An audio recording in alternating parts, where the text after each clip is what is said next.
Olá, olá para todo mundo que está ao vivo, que está de gravação, mais um dia de live, né?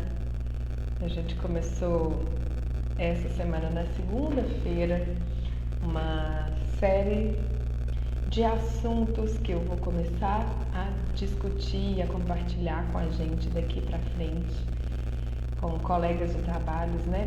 De trabalho, professoras e professores de dança. E essas séries, né, de lives e de conversas, elas têm a ver com todos os assuntos que envolvem a docência em dança.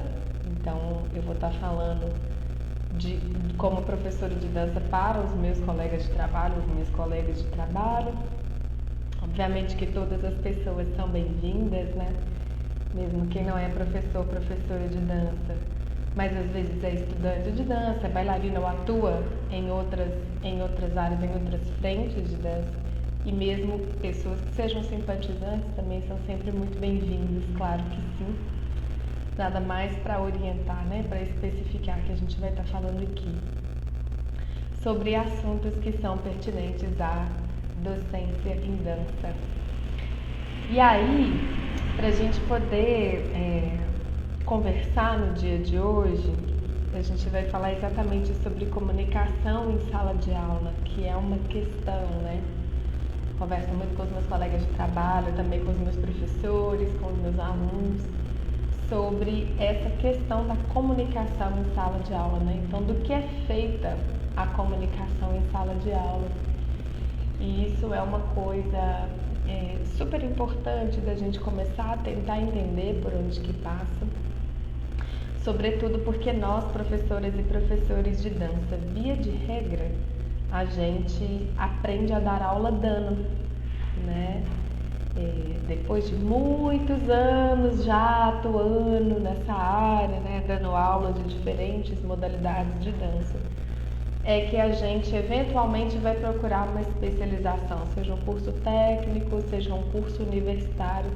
Basicamente vai estar dentro dessas duas coisas. Existem alguns cursos livres, né, que vão focar na formação de professores e professoras, mas via de regra o caminho de busca ainda é maior por essas instituições, né, técnica ou acadêmica.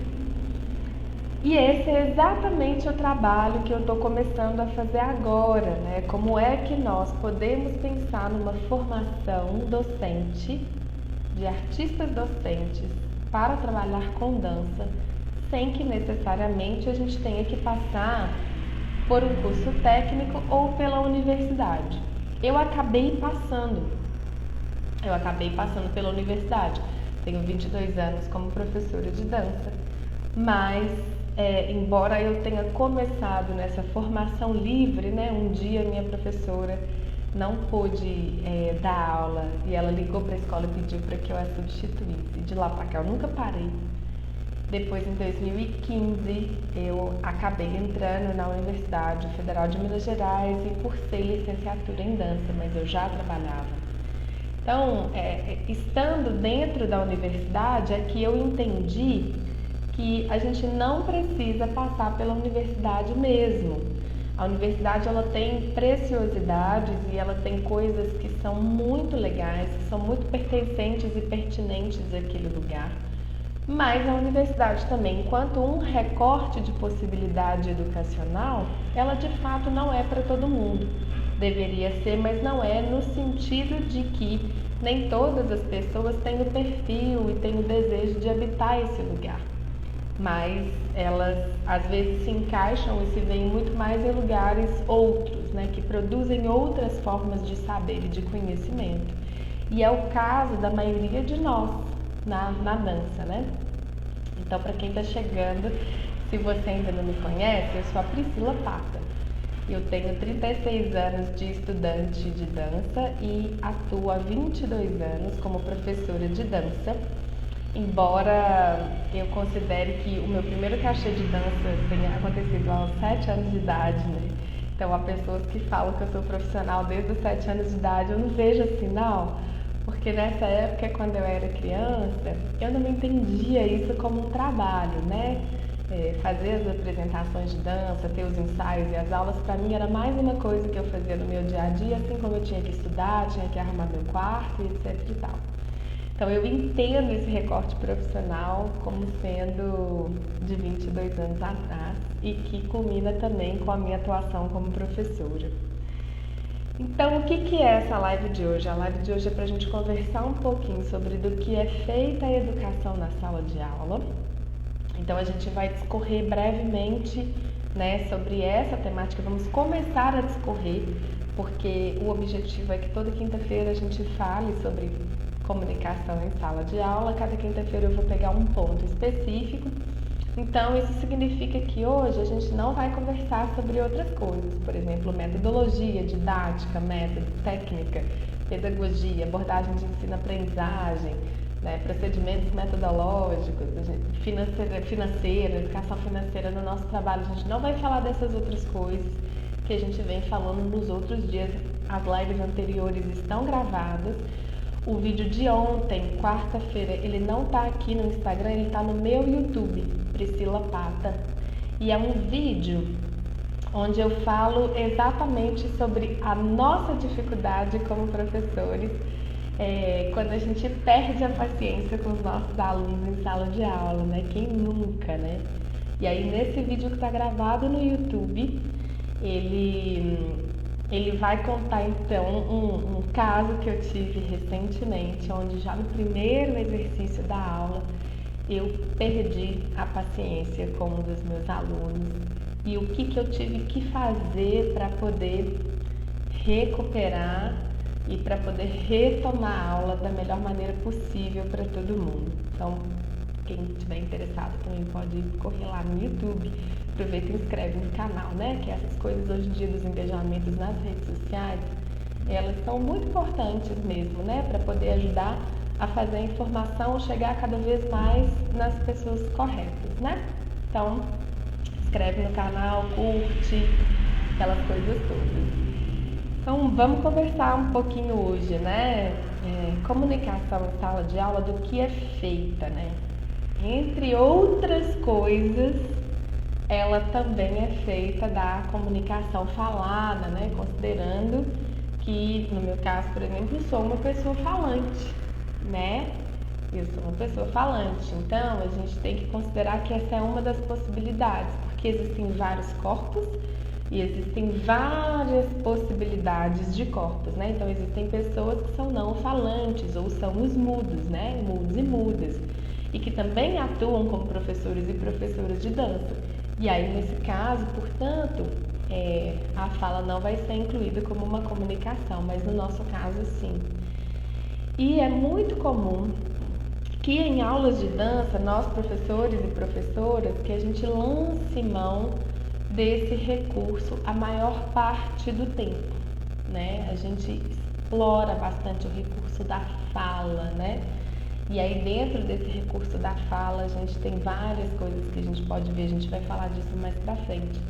Mas não é só disso que é composto, né? Que é composta a comunicação na sala de aula, né? A gente tem também toda a expressão do corpo, né? A gente já sabe que existem pesquisas que vão mostrar que 80% da nossa comunicação, na verdade, é não verbal. Ela acontece através dos recados, né, que o nosso corpo apresenta. Se esse braço está aberto, está cruzado, a direção do olhar, né, a própria expressão da face como um todo, a postura da coluna, se as pernas estão cruzadas ou não, existe uma série de combinação de sinais que o corpo dá e que ele vai te indicar um tipo de comunicação e não outra, né? E em sala de aula, para além desse corpo, né, que se apresenta comunicando, vamos chamar assim, inconscientemente, porque de fato é uma coisa que a gente não está pensando muito sobre ela, como isso está acontecendo, é muito comum também que a gente lance mão das demonstrações dos exercícios do nosso corpo, que aí vai ser uma outra combinação de movimentos, né? Específica e direcionada para o objetivo daquela aula naquele dia, com aquela turma, aquelas coisas que a gente falou lá na terça-feira. Então, se eu estou numa aula, por exemplo, de dança do ventre, eu preciso fazer demonstração de movimentos sinuosos com a pelve, né? Então, eu posso usar o recurso da fala, né? o recurso verbal, e eu posso usar também o recurso de demonstração do movimento no meu próprio corpo. Mas também essa comunicação, ela vai ser construída através do toque, né?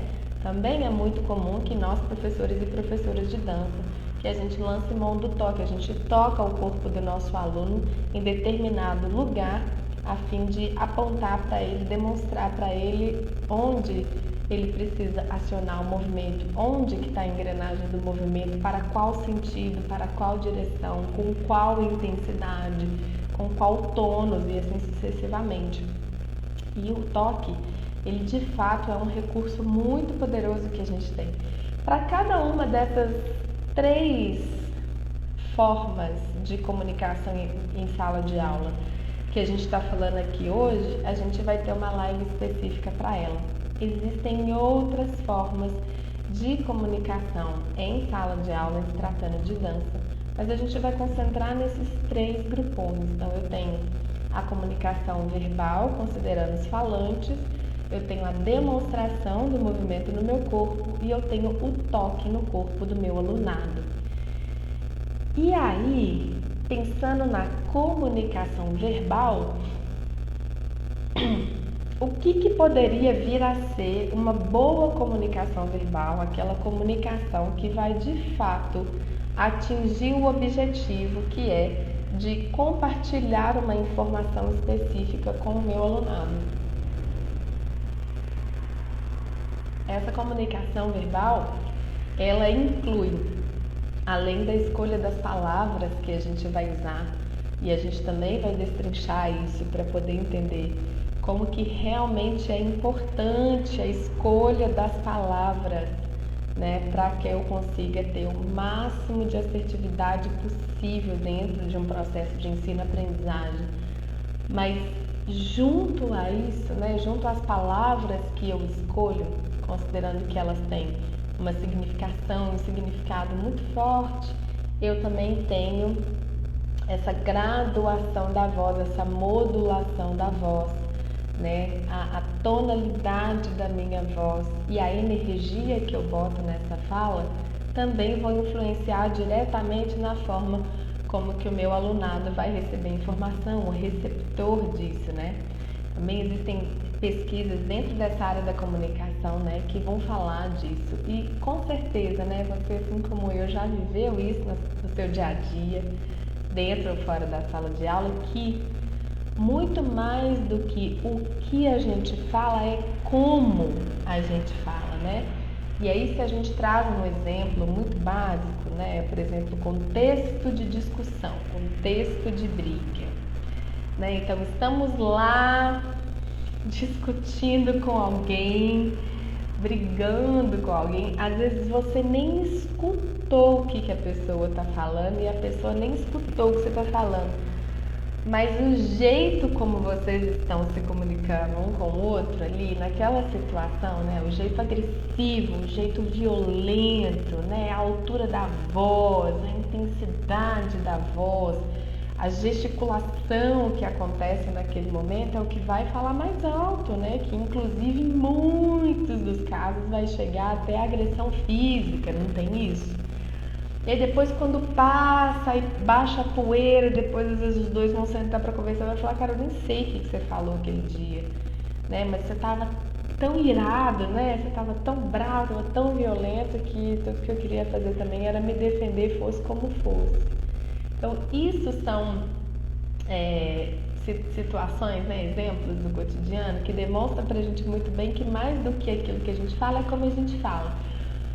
Mas, em se tratando de sala de aula, né, como nós, professores e professoras de dança, estamos lidando com o corpo do outro, com o corpo do nosso alunado, né, e tudo que significa a complexidade desse corpo, é de responsabilidade nossa, então, pensar também no o que e não só no como, né? As duas coisas, elas vão precisar andar juntas, né?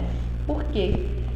Porque a depender da informação que a gente passa para o nosso aluno, a gente pode gerar tensão nesse corpo, a gente pode gerar lesão nesse corpo, a gente pode gerar certos traumas em maior ou menor grau, que também é muito comum, né, ao nosso trabalho, que é aluno que de repente assiste uma aula e depois ele nunca mais volta, né? O que vai acontecer? Você vai encontrar com aquela pessoa anos depois e ela vai dizer que foi uma coisa que você disse e aquilo a desencorajou. Isso é muito comum de acontecer. E aí a gente vai entender também, no vídeo de ontem que está no YouTube, eu começo a discorrer um pouco sobre isso, qual é a minha responsabilidade enquanto professora em sala de aula e qual é a responsabilidade do meu aluno, né? Então, tudo que a gente vem falando desde segunda-feira é muito na intenção da gente começar cada vez mais, sair desse processo intuitivo, né? Que também é muito comum na área artística, na área da dança com certeza, que é a área de onde eu venho há 36 anos. Eu posso falar com certeza, na dança é muito comum que a gente trabalhe de maneiras mais ou menos intuitivas, né? Então a gente vai fazendo e a coisa vai te trazendo os retornos e aí você vai fazendo em cima. Quando a gente para analisar o que a gente está fazendo de fato, né? Avaliar. Então eu estou dando aula de dança contemporânea para uma turma de iniciantes, de adolescentes entre 13 e 16 anos, né? Eu tenho esse recorte. Então não é o mesmo vocabulário que eu vou usar com crianças, não é o mesmo vocabulário que eu vou usar com adultos e nem com idosos. Então, talvez esse é o caso, se eu penso nesse recorte dos adolescentes, talvez esse é o caso de eu usar bastante gíria, né? De eu falar salve moçada, salve rapaziada, como é que tá essa força, né? Bora ralar esses músculos aí porque tá foda, né? Tem mais um feriado chegando aí, nós temos que estar com sebo nas canelas, que é pra poder aguentar o rojão mesmo do rolê semana toda. E pá, então bora ralar essa bunda no chão, bota a raba pra poder mexer. Então talvez esse seja sim o caso, né? Talvez não. Com certeza sim, esse pode ser o caso, né? De eu trazer a linguagem coloquial. Sempre, na verdade, eu vou pensar em linguagem coloquial, mas nesse recorte de adolescente, como um exemplo, talvez sim eu possa explorar, né, essa linguagem da gíria, né? Falar bastante de dobra essas pernas aí, ó. É a mesma coisa que você faz quando você tem que agachar para pegar o celular, que você deixa ele cair no chão, né? Então, quer dizer, essa comunicação, ela vai sendo construída, portanto, a partir do contexto que me é dado, né? Então, essa é a primeira coisa para a gente poder pensar, né? Qual é o contexto de trabalho que eu tenho posto para mim? Né? Então, mais uma vez, se eu trabalho a partir desse exemplo, eu estou dando uma aula de dança contemporânea, ou seja, a dança contemporânea, ela não é uma técnica de passos codificados, ela é um pensamento do corpo, né? Então, meus colegas e minhas colegas de trabalho estão entendendo muito bem o que eu estou falando, ou seja, na dança contemporânea, eu não vou ensinar os meus alunos e as minhas alunas a fazer um passo de maneira técnica e artística. Eu vou ensinar eles a pensar o corpo através do movimento. Pensar corpo é pensar a si e pensar o mundo. Então, dentro de uma aula de dança contemporânea, a gente pode trabalhar com princípios do movimento e para isso, por exemplo, a gente pode usar Rudolf Laber como uma referência, né? Então, eu vou uma aula de dança contemporânea para adolescentes entre 13 e 16 anos, aquela fase da transição, né? Nem é criança ainda, mas também ainda não é adulto, né? Não pode assumir todas as responsabilidades para si, mas também não pode transferir todas as responsabilidades para o outro. Tá naquela fase assim, construindo a sua personalidade, entendendo quem é, né? Geralmente quando a gente é adolescente, a gente é muito suscetível às informações externas e estamos experimentando mais do que tudo. Há um desejo imenso pelo pertencimento, né, a uma comunidade, né? A gente não suporta se ver isolado. Estou falando isso tudo em termos gerais, né, gente? Obviamente, né? Sempre vão ter casos aqui e ali. Mas tudo que eu estiver falando é considerando contextos gerais, tá? Não dá para abarcar todas as exceções, obviamente. Então eu não suporto, né, enquanto adolescente, viver isolado. Eu preciso pertencer, eu preciso ser parte de algum grupo, né? E nessa idade, os grupos de dança são uma oportunidade que nós, professores e professoras de dança, temos, por exemplo, de contribuir nesse processo de construção de personalidade dessas pessoas através do contato com o corpo, né? A dança é uma ferramenta excelente nesse sentido, pelo fato da gente mover o corpo, ter as sensações e poder fazer as nossas reflexões do que está acontecendo ali, né? E se você tem uma orientação externa, né, de alguém que está te ajudando a entender o que você está sentindo, que está te ajudando a entender o que você está pensando, que está te ajudando a entrar em contato com o seu corpo e a ficar confortável em existir no seu corpo, tanto melhor. Falo isso por experiência própria, tenho certeza que a presença dos meus professores e das minhas professoras nessa parte da minha vida, nessa área da minha vida, foi fundamental para que eu tivesse determinadas tomadas de decisão que hoje eu considero sendo positivas no meu processo de formação pessoal e profissional. No meu caso, que acabei seguindo a carreira de dança, né? Então a gente falou que uma boa comunicação verbal na sala de aula, ela tá feita quando é considerado o contexto que é dado, né? Então, assim, em que lugar eu estou? Eu estou dando aula na minha casa, né? É um trabalho onde 100% da responsabilidade é minha, 100% das escolhas são minhas, né? Onde eu estou no lugar onde eu é que penso a ementa do meu trabalho, o plano de aula, o plano de ensino, etc e tal. Ou eu estou trabalhando junto a uma instituição. E que instituição é essa? É uma escola de dança? É um estúdio de dança? É uma companhia ou um grupo de dança? É um projeto social? É um programa cultural? É um curso técnico? É um curso universitário? É um festival ou uma mostra de dança? Ou é uma contratação pontual para eu atuar em determinado lugar? Qual que é esse contexto institucional? Porque quando eu estou trabalhando em parceria, né, com outros lugares ou com outras pessoas, né, quando eu estou trabalhando em parceria com instituições, eu não posso negar a existência e a presença dessa instituição. Então, que lugar é esse? Quais são as premissas e os princípios desse lugar? Se a gente pensa lá em missão, valores, etc., essas coisas de empresa, né? Ou seja, qual que é o objetivo dessa empresa, onde que eu estou? Né? Liga o GPS desse lugar. Isso vai te dar pistas, inclusive para saber se você realmente vai fechar negócio com esse lugar ou vai continuar fechando negócio nesse lugar, né? Se há semelhanças, se há possibilidade de laço e de encontro entre a visão de dança que você tem, a visão de dança que esse lugar tem. E aí, para além da instituição, né, qual que é o público que eu recebo nesse lugar? Pensando em faixa etária, pensando em classe social, né, pensando em técnica, modalidade, método de dança, estilo.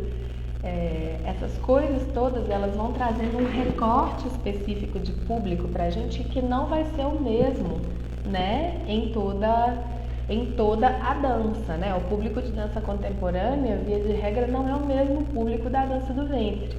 E vocês vão ver que eu vou falar muito dessas duas possibilidades de dança porque elas são a minha formação, né? Então eu falo de um lugar que eu experimento há mais de 20 anos, que eu estudo e trabalho com isso ainda hoje, então é um lugar onde eu me sinto mais confortável, né? Mas eventualmente também eu vou trazer experiências de alguns outros lugares, por exemplo, as danças da cultura hip hop, as danças de salão e etc. Que também são experiências pelas quais eu passei e atuo ainda hoje de alguma maneira. Então a gente contextualiza e considera as instituições, o público que chega e a modalidade com a qual a gente está trabalhando, né? E aí, junto a isso, eu preciso contextualizar também com o meu perfil de trabalho, né? Então, quem sou eu enquanto professora, enquanto professor de dança? E aí, para isso, é onde a gente começou a ver lá desde segunda-feira, a gente vai começar a entender com qual pedagogia de dança eu trabalho, qual abordagem de ensino-aprendizagem, qual é a minha didática, qual é a minha metodologia. E embora eu esteja colocando no singular, às vezes a resposta não vai acontecer no singular, né? Às vezes a gente vai ter mais de uma metodologia, né? Às vezes a gente vai ter didáticas diferentes para momentos diferentes, porque a gente dificilmente dá aula para uma turma só, né? O mais comum na nossa área é que a gente dê aula para várias turmas ao mesmo tempo, de modalidades ou de níveis de aprendizado diferentes, né? Então isso tudo vai fazendo com que a gente também recrute, né, diferentes ferramentas de trabalho para a gente poder construir a aula mais assertiva possível para aquele aluno. Então, uma vez que eu tenho esse mapa, né, esse mapa da contextualização de onde eu estou, né, com quem eu estou atuando naquele momento, isso começa já a me dar pistas, né, do tipo de comunicação que eu vou trabalhar, que eu vou utilizar na minha sala de aula. Então, voltando ao exemplo lá da turma de alunos adolescentes, eu posso, por exemplo, explorar as gírias, né? Porque esse é um tipo de linguagem que vai chegar mais diretamente nessas pessoas, né? O radar delas está muito aberto a isso. Então, por que não? Outra coisa dentro da comunicação oral, né, que pode nos ajudar bastante, antes disso, só pensando numa coisa, ó, porque eu sei porque vários colegas e várias colegas minhas já falaram isso, né? Ai, Pata, mas eu não sei falar gíria. Isso não tá em mim, eu não consigo, minha linguagem é muito mais formal. Não tem problema, né? Não tem problema. O fato de um contexto estar apresentado para a gente não significa que a gente tenha que forjar, né, uma comunicação, fingir um jeito específico de falar, porque de repente aquilo vai funcionar melhor. Só vai funcionar melhor se isso for natural, se isso for verdadeiro. Porque aí a gente se coloca no lugar também como alunos que somos, né, alunos e alunas que ainda somos, e a gente entende muito bem que isso também acontece de lá para cá, né? Quando algum professor ou alguma professora de dança está se comunicando com a gente e a gente sente que aquilo não é genuíno, ainda que inconscientemente a gente se fecha para essa informação, a gente se indisponibiliza mais, né? A gente já não está tão aberto para experimentação assim. Porque você sente, né? E a nossa área é uma área que entra muito em contato com a inteligência do sentido, né? E não só com a inteligência da racionalização.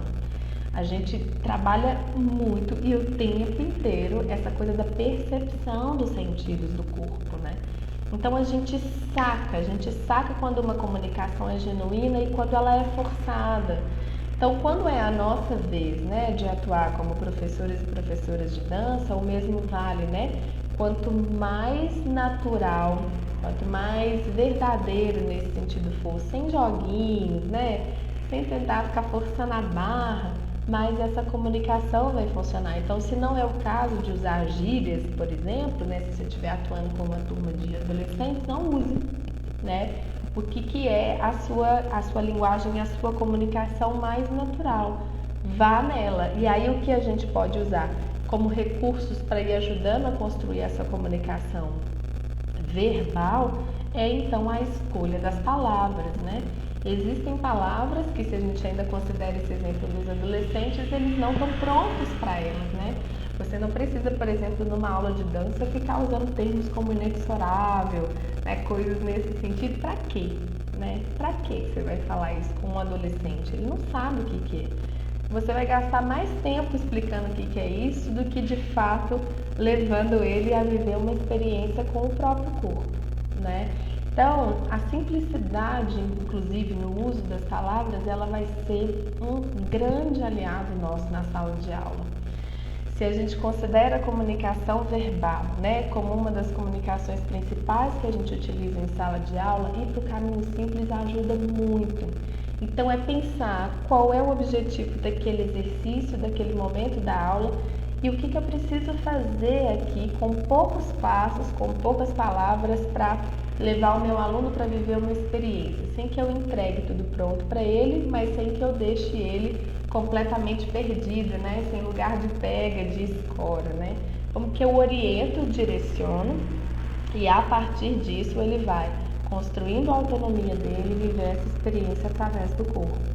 Então, particularmente, eu gosto muito de trabalhar da seguinte forma: no corpo onda, eu mesclo essas informações verbais. Então, eu sempre tento trazer informações bastante técnicas e específicas da nossa área. Então, no corpo onda, eu estou trabalhando com um mix de técnicas e métodos. Então, eu vou tentar trazer informações anatômicas, por exemplo.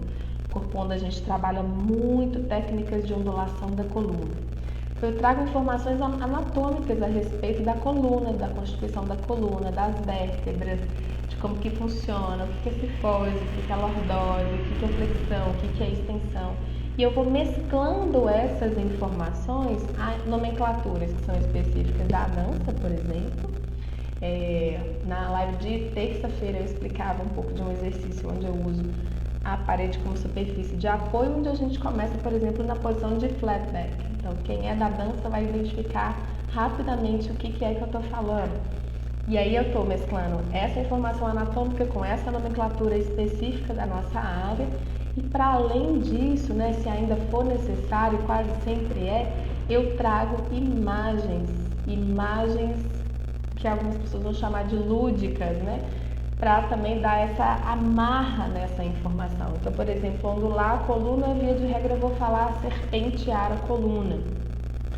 Então, tragam imagens que possam ajudar o seu aluno, a sua aluna a construir essa ideia no corpo dele, né? Isso considerando a comunicação verbal, a comunicação oral para nós que somos falantes, né? A gente já falou também que existe um tipo de professorado que são as pessoas não falantes, então essa live, por exemplo, não serve para essas pessoas, para esses profissionais e colegas de trabalho. Eles vão precisar acessar as outras duas possibilidades de comunicação, que é a demonstração dos movimentos no corpo, no próprio corpo, e o toque no corpo do aluno. Então, aqui a gente pode pensar nessa possibilidade. Recapitulando, a gente considera o contexto, né? Onde que eu estou localizado, considerando a instituição, o meu público, a modalidade de dança com a qual eu estou trabalhando. Dentro de público, a gente já falou que a gente vai pensar em classe social, que a gente vai pensar em faixa etária, a gente pode pensar em gênero, também existem vários recortes para falar de público. Tem uma live só para a gente discutir isso. Mas uma vez que eu tenho esse contexto posto, então eu sei, ok, estou trabalhando com uma turma de adolescentes entre 13 e 16 anos, uma aula de dança contemporânea para iniciantes. Ótimo, eu posso explorar, por exemplo, o uso das gírias. Né? Junto a esse trabalho de trazer informação técnica, anatômica e o uso das imagens, eu posso usar muita gíria. Porque essa faixa etária está muito aberta a esse tipo de comunicação. Né? É um lugar que chega muito mais rápido e muito mais fácil para essas pessoas. Então, por que não? Isso facilita o meu processo, isso facilita o meu trabalho. Então, uma coisa que não funciona, por exemplo, seria o contrário, né?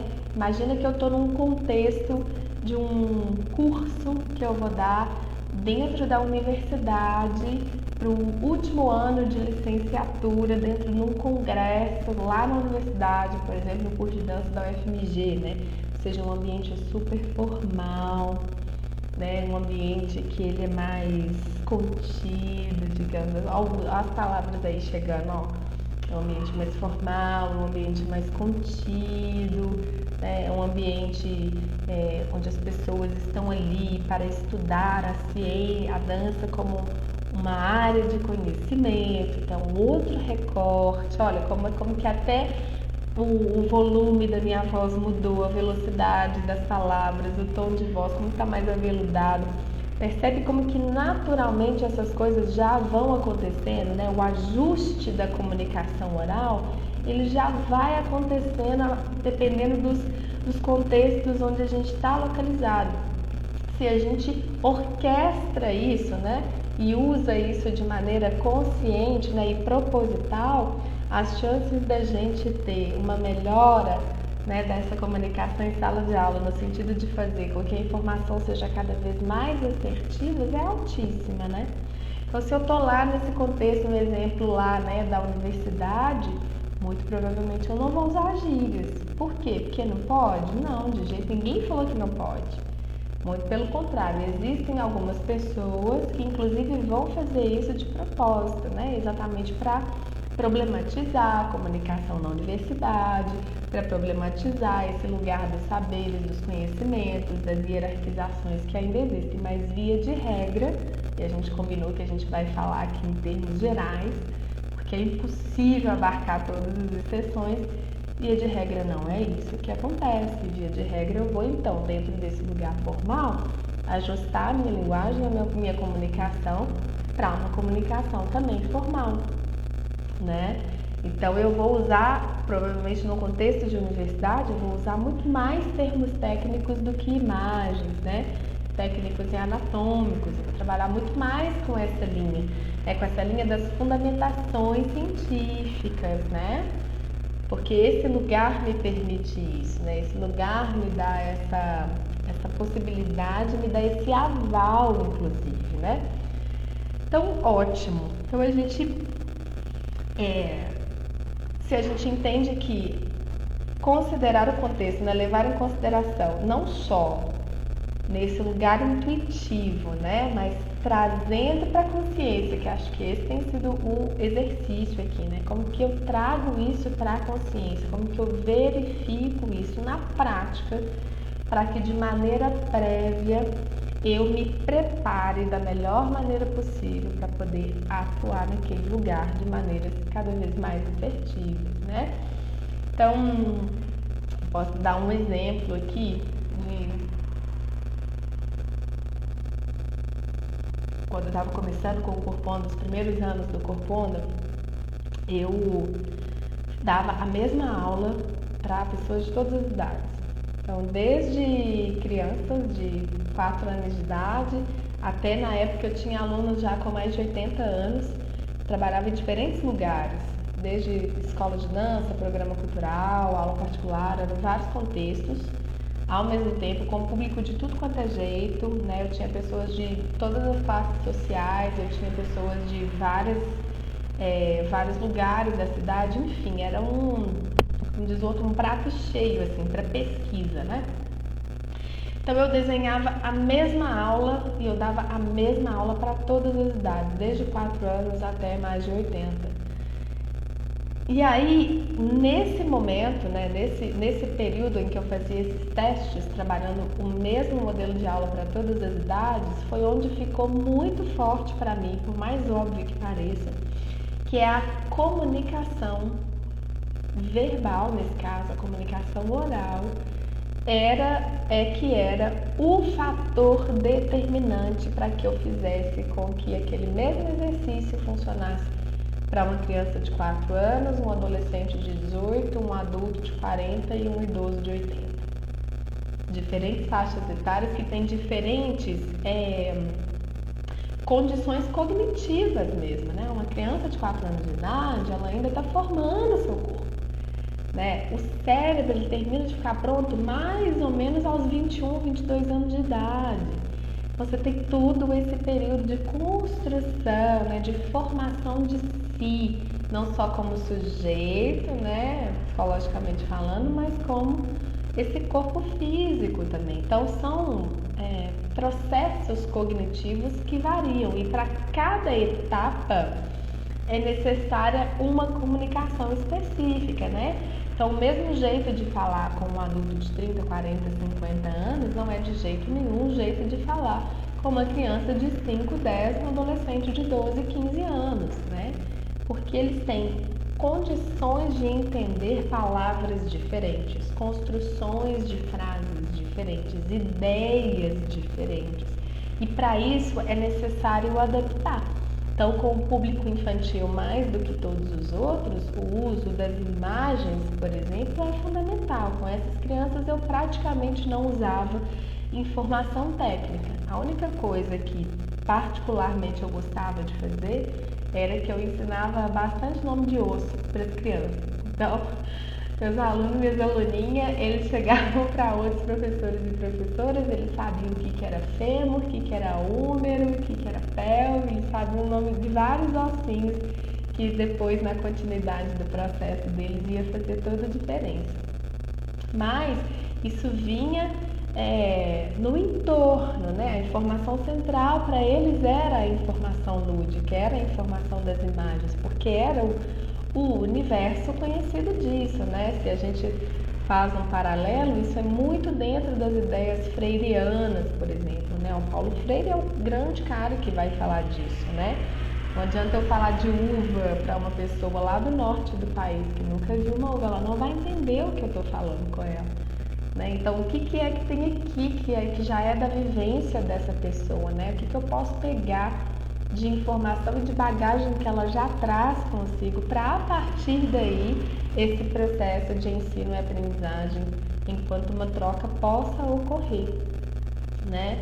Então, esse é um dos pontos centrais, eu diria que é um para... Beijo, Tonel. Eu diria que esse é um dos princípios do Corpo Onda, né? É a gente pensar essa comunicação a partir do contexto que é dado, né? Então, só para a gente recapitular, a gente falou aqui hoje que para a gente pensar na comunicação oral, na comunicação verbal, considerando que somos seres falantes, né? Ela vai partir dessa contextualização da instituição com a qual eu estou trabalhando, com o público, com a modalidade de dança e o nível, né, de aprendizagem. Então, se é iniciante, intermediário, avançado, se é profissional, se eu estou dando um curso, uma residência artística, uma aula regular. Então, todas essas coisas elas vão ser informações muito preciosas para a gente poder ir montando esse mapa, né? Esse mapa, onde eu vou pôr o meu GPS, que vai me guiar, né?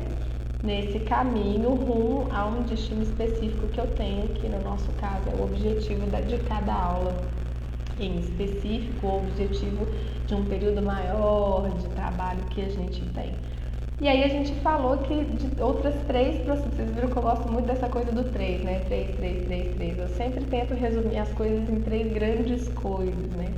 São 3 grandes coisas que eu posso falar, que eu posso utilizar uma vez que eu tenho esse contexto dado, é trabalhar com informações técnicas, no sentido das informações anatômicas de corpo.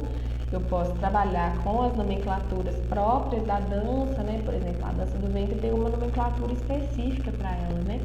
Muito raramente a gente vai usar palavras como plié, relevé, que vem mais do contexto do balé clássico.